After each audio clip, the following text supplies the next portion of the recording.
दोस्तों नमस्कार। नेपाल की बात में आपका स्वागत है। मैं हूँ यशोदा श्रीवास्तव।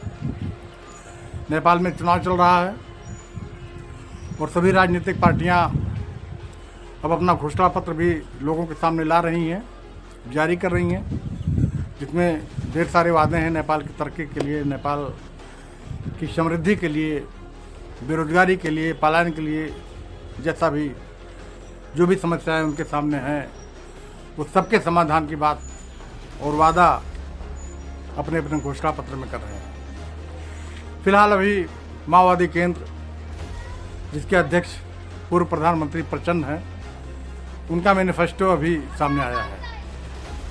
उस मैनिफेस्टो में उन्होंने एक पुराना राग अलापा है जिसका पक्षधर वो नहीं रहे हैं।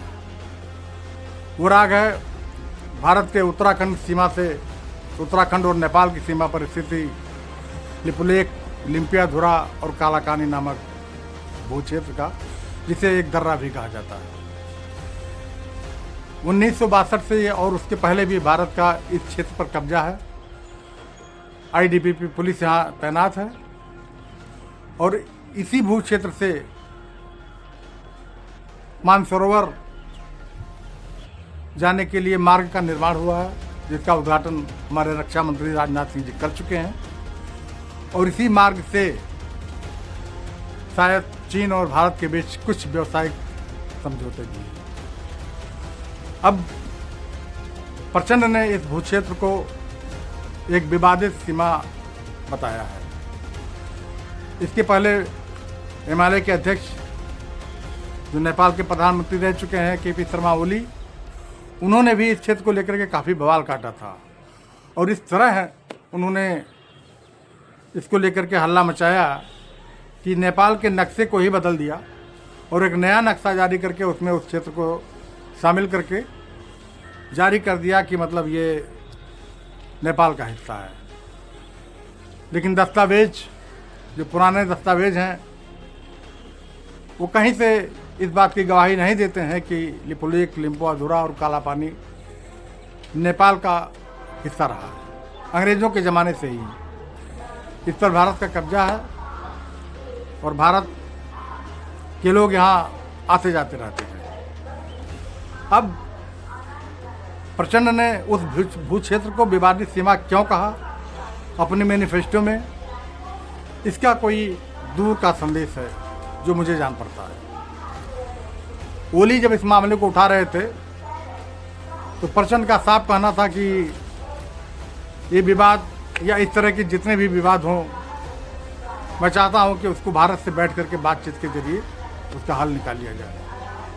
अब वो बातचीत की बात को दरकिनार कर सीधे अपने मैनिफेस्टो में उसको विवादित सीमा बता रहे हैं, जिसे केपी शर्मा ओली पहले ही बता चुके हैं और अभी भी उसको विवादित ही मानते हैं।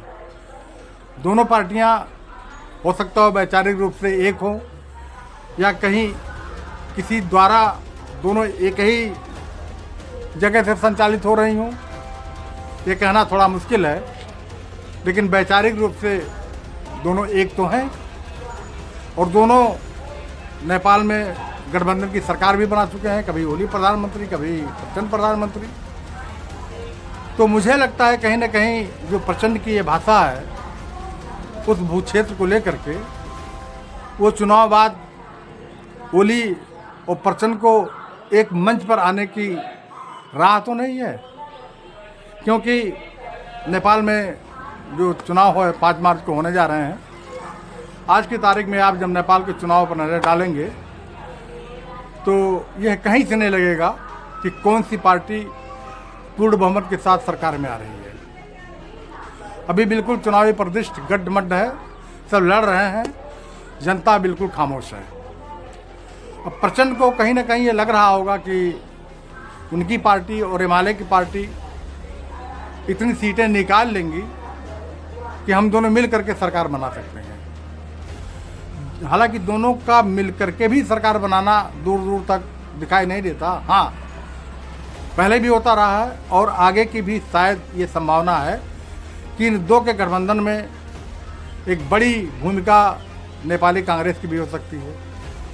लेकिन नेपाली कांग्रेस खुदा ना खास्ता ये तीनों दोनों के मुकाबले बड़े दल के रूप में आ गई, तो क्या ये माओवादी और हिमालय नेपाली कांग्रेस के नेतृत्व में सरकार में शामिल होना पसंद करेंगे? दोस्तों, ये एक सवाल है जो मैं समझता हूँ कि मेरे जैसे तमाम सारे लोगों के जहन में होगा, और इस सवाल का जवाब जब नेपाल में चुनाव संपन्न हो जाएगा और उसके परिणाम आने शुरू हो जाएंगे तब मिलेगा। लेकिन तब तक प्रचंड का उत्तराखंड की सीमा पर स्थित लिपुलेख, लिम्पुआधुरा और कालापानी भारत के कब्जे वाले भू क्षेत्र को एक विवादित सीमा बताना कहाँ तक मुनासिब है और इसका निहितार्थ क्या हो सकता है।